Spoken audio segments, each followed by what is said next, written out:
Your body knows how to be healthy. I'm your host, Martha Blessing, and this is the Place to Be Free podcast, a show that is passionately devoted to illuminating the potential within you to transform your health and life. We're shaking up and breaking up old paradigms so you can free up your mind and body, elevate your consciousness, and create profound well-being and a ridiculously happy and healthy life. On this show, we defy the norms and embrace a journey toward profound well-being and creating true freedom. We challenge patriarchal medicine, question fear-based culture, and dive deep into topics like quantum healing, energy medicine, mental science, consciousness, and universal spiritual laws. Whether you're here for solo explorations or the insightful interviews with individuals who've conquered fear and disease and broken through limitations, you're in for a transformative experience. If you're seeking empowerment, if you're ready for a life-changing shift, you're in the right place. Welcome to the podcast. I'm Martha Blessing, and welcome back to the podcast. I'm talking today about, I'm giving you some insights and information about how we store issues in our tissues that are causing illness, chronic illness. And when things finally come to a head, when things finally come to the place where you have to maybe do something about it, is when the symptoms become unbearable or when a doctor tells you that you have to do something that you don't really want to do. And so today I'm talking about that in a case study with a client who had ulcerative colitis and elevated liver enzymes. And by the time he came to me, he had had ulcerative colitis for almost 2 decades. He was pretty much asymptomatic. He said to me that it didn't really bother him very much. He had not been taking any medications. He had several specialists, and they would check him every 6 months or so and run tests and keep an eye on things. And so he had gone to a GI doctor, and he had not taken the medications because it didn't, he wasn't really feeling too much of a problem in his digestion. It wasn't interfering with his activities of daily living, right? And he also had elevated liver enzymes. So he had a blood specialist and a doctor who kept an eye on his liver enzymes. So by the time he came to me, he was really in a panic and he was really in fear because his doctor his GI doctor told him they did a colonoscopy and they removed a few polyps. He still had a lot of inflammation in his colon, and they told him that they wanted to remove his colon. And it was such an interesting conversation that I had with this gentleman. He became a client, and we worked together at addressing these core wound and these issues. And so when I first talked with him on the phone, I could tell, being a medical medium and medical intuitive, I immediately got insights and messages, and I could see and I could feel that the anger that was in his liver. And the message I got was, ask him about his dad. So I did. And I said, tell me about your relationship with your dad. And he quickly told me that his dad was a narcissist. Now this is a grown man. He's got a wife and he's got grown children. And he still talks to his father. His father is still in his life, but it was a very challenging and somewhat dysfunctional relationship. And so he said to me, well, he's basically a narcissist, but we all just accept that that's the way he is. And that is what's been creating this symptomatology. That's why it's gone on and on and on. But he's never addressed the mental, emotional, and spiritual. And he said, well, we pretty much just accept how it is. Well, he became a client and we worked on this. And the truth and the fact of the matter is that he was holding so much hurt and so much anger.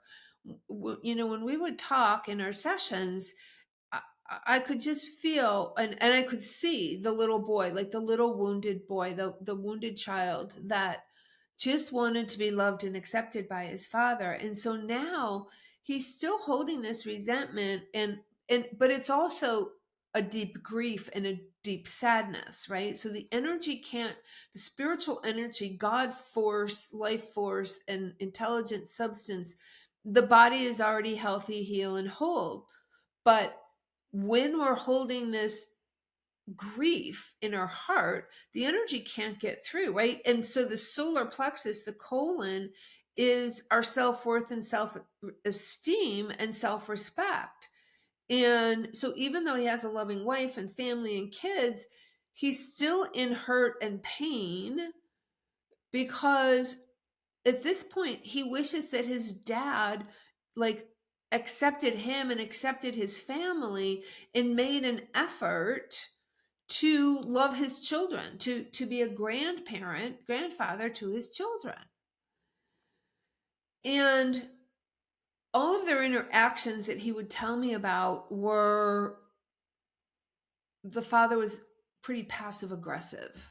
Like he'd come into town or he'd come close to being in town and he would go visit the brother, but he wouldn't make an effort to go see him.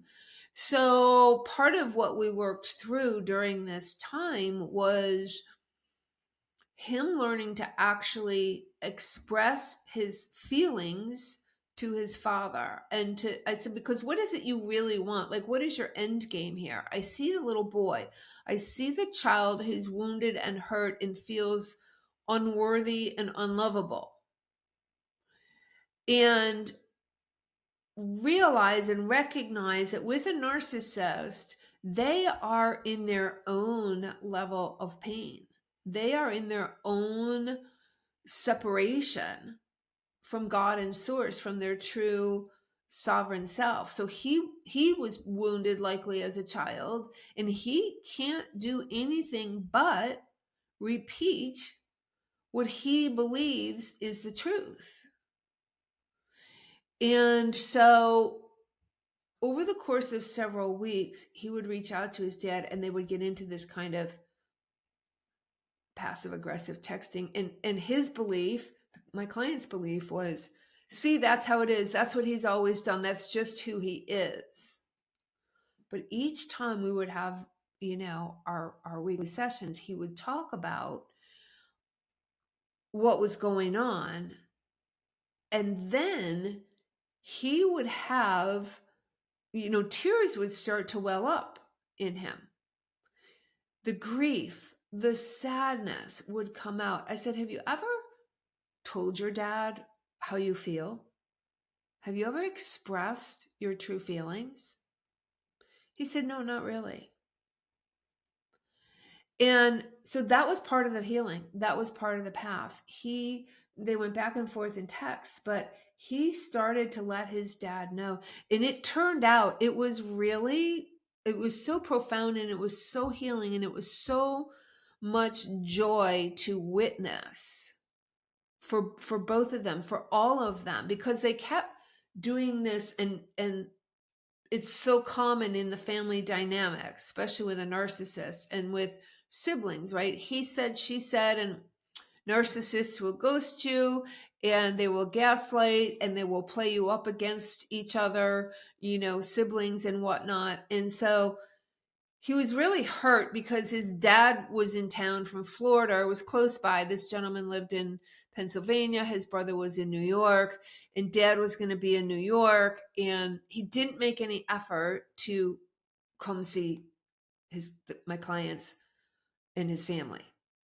So very last minute that he was going to be in town, he reached out, did not give enough time for this gentleman to prepare to go see him. So again, he felt left out. He felt played. He felt less than. So this is why year after year after year after year, it's literally, I could see this like punch in the gut, right? Punch in the self-worth, self-esteem, because he's internalizing it and he's saying, well, that's just how my dad is. But the truth is, what he's feeling and experiencing is, why can't dad just love us? Why can't he reach out to us? Why doesn't he want to be with us? Why doesn't he want to be a grandfather to my kids? Why can't we be a family together in joy and happiness? So they began the process. I helped him reach out to his father. I helped him with, some of the things to say, because it can be really challenging with a narcissist, and it's exceptionally challenging with texting, right? So when we got together, I said, well, did you reach out to him? Yes. What was the outcome? Oh, I haven't heard back.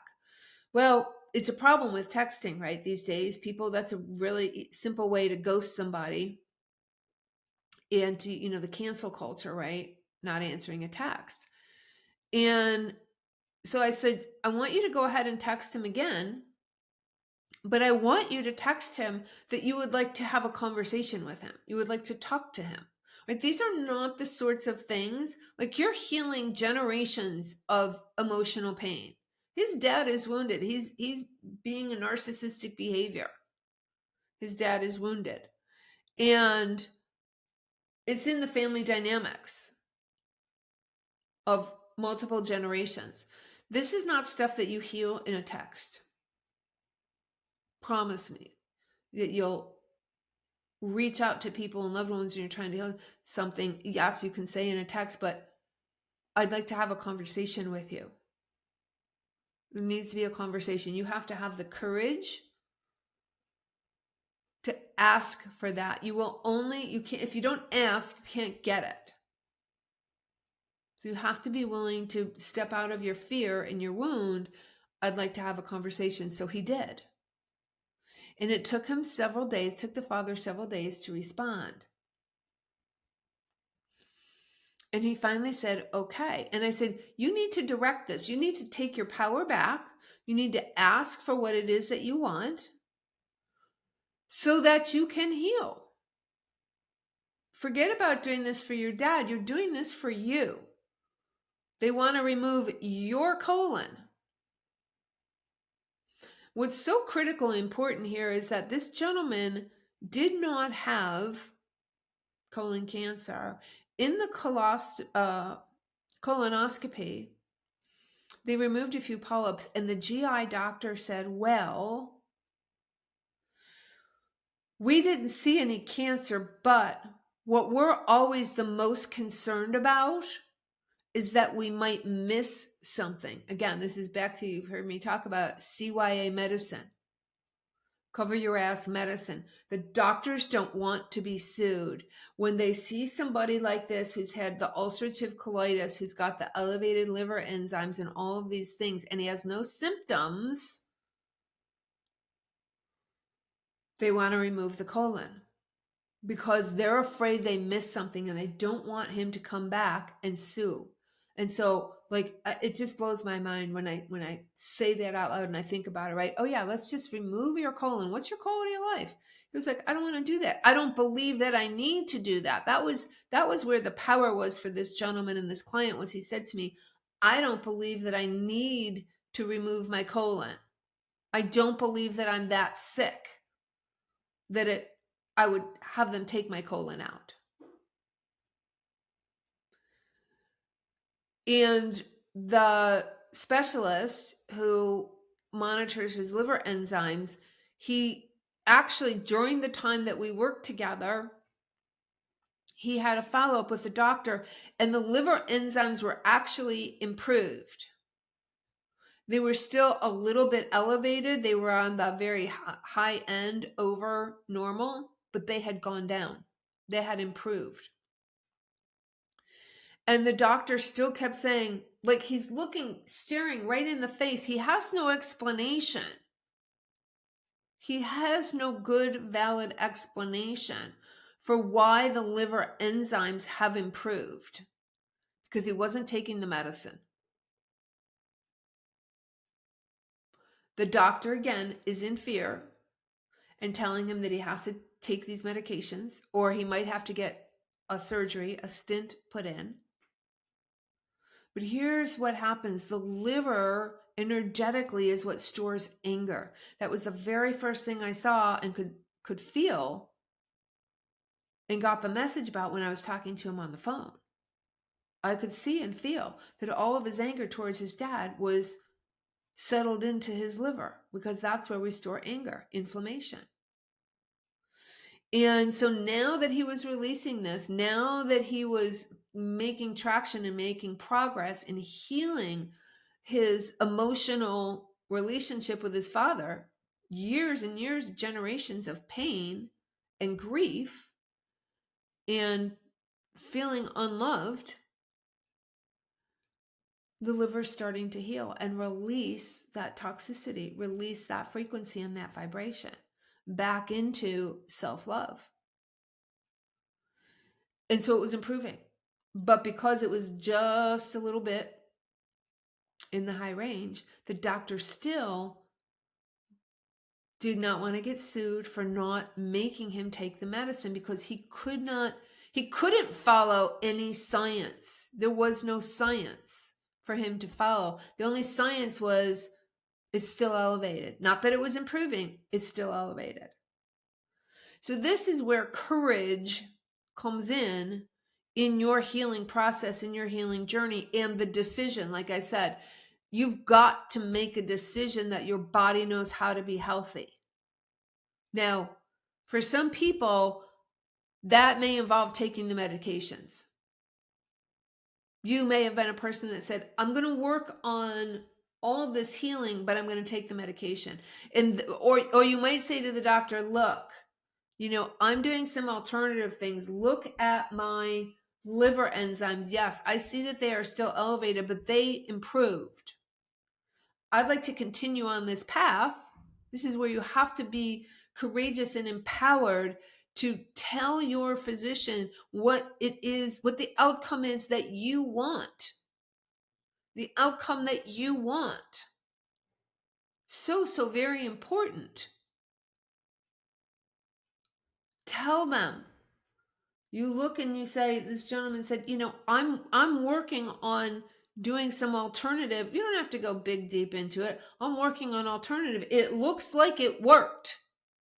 It looks like it worked. Excuse me, doctor, but it looks like it worked. I'd like to continue on this path, and I'd like to check my enzymes in a month or 2 months or 3 months, and then see what he says. A month, 2 months, 3 months, right? If he feels more comfortable, when you have this language and you can talk to a physician this way and say, look, I'm going to keep doing this. I'd like to do this in a month. Now, there's some insurance companies that will be like, oh no, you can't have that lab drawn again. Well, then pay for it out of pocket. Blood work's not that expensive. You can go to Own Your Own Labs and get almost any lab work done for yourself. Okay. And it's not that expensive. It's truly not. Like, I can go get a blood glucose and some other labs done for like $12. Okay. Work with your doctor. Tell him what you're doing. Tell him that he needs to be an advocate for you. Not be worrying about whether or not he's going to get sued or he's going to miss something. You're working together in conjunction for your healing, for your well-being. So his liver enzymes continued to improve. He started to heal the relationship, the communication with his father. I will say this, he was wounded enough, and I have no judgment in using that word, wounded enough, but it just, the repetitive pattern of the disempowerment in the narcissistic personality had gone on for so long that he did need some guidance and some help and some coaching and some mentoring on how to deal with his dad, because the wound was so big, right? Like, it was so open and gaping right? My nursing terminology, we always pack the wound, close the wound. This wound was just open. And so it was hard for him to see past it and through it, and how to come to the process of healing with his dad from an unwounded place, because the wound was still fresh, still there, right? He was in the belief system that his dad didn't love him. And some of the most beautiful, beautiful healing came out of it from his dad. Like, we'd get on each week and he would read me the texts that he was getting from his dad that were genuinely sincere, genuinely compassionate and loving. And so this process, now, how long does it take? We don't know. How long does it take? It could be almost spontaneous. As long as the client didn't go back into this state of being disempowered, and he advocated for being vulnerable and sharing his emotions and sharing his desire with his dad for what it is that he wanted, and saying, I'd like for you to be a grandparent. I'd like for you to be a grandfather. I'd like for us to be able to come down to Florida and visit. I'd like for you to be in trust. I'd like for us both to be in trust and loving each other and speaking authentically and truthfully about our feelings, and heal this crap, heal this wound. And so that's exactly what they did. And he went back, he followed up with his doctors, and he felt empowered not to have to he took the medications for the short term, but then he felt empowered to not have to continue to take the medications, and that he would continue on this journey, right? You do have to keep going. You have to have the courage. It's constant space repetition. The pattern of 2 decades was entrenched in his gut, in his colon, right? We know that our cells generate and regrow all the time, every day, right? Like, our colon, when you cut yourself, it creates a scab. It heals. Maybe you have to have stitches to close it up, but it heals on its own, right? You stitch it up. Everything in your body, that intelligent substance, wisdom, God, life force, knows to go to that wound, create a scab, and from the inside out, the layers fill in and it heals. The body knows how to make new cells. It sends the plasma, it sends everything to create the healing. You've got to focus on this and remember this and draw this up into your experience, and stop being influenced by the media. Okay. And so the fact that the body knows how to heal that, given the same opportunity, when we remove the offending beliefs and the offending patterns that are creating the stuck energy, the inflammation, ulcerative, literally his father was eating away at him for over 2 decades. That's literally ulcerative. It's eating away at you. Ulcer, itis, colitis, inflammation. Itis is inflammation of anything. So it's literally a burning inflammation. And that is exactly the emotion that he was carrying all these years around his self-worth, self-esteem, unlovable, carrying this deep burden in his solar plexus. And the emotion that we hold there is shame. Do you see this picture? Do you see this pattern? There's no amount of medication going to heal that. It'll put out the fire, but it will not heal it. It will not heal it. There's no amount of fiber. There's no amount of broccoli. You start taking a proton pump inhibitor, you start taking the Prilosec and the Zantac and all of these things, you're literally killing yourself even further, because you are shutting off the digestive enzymes and acids that you need to break down your food. It is a vicious, vicious pill and cycle, when all the while it's because we are feeding ourselves shame. Shame. The energy of shame is constricting the normal function and processes of your body. This is how we want to look at the spiritual healing for anything. When we move towards the problem instead of trying to annihilate it, we get the lessons. You'll hear me say time and time again, everything is happening for you. This happened for him to the extent where he finally looked for help. Well, his wife did too. His wife did the searching and reached out to me. It was happening for him. He finally got to heal at 50 some years old, finally got to heal his relationship with his dad. And in that process, healed his colon and healed his liver. If you're struggling with symptoms, please reach out to me. This is the work that takes you to the next level of well-being. Fully empowered to step into your path, your purpose, your self-love, and the next level of being well. Thanks for listening. I'll see you in the next podcast. Thanks for joining me on another episode of the Place to Be Free podcast.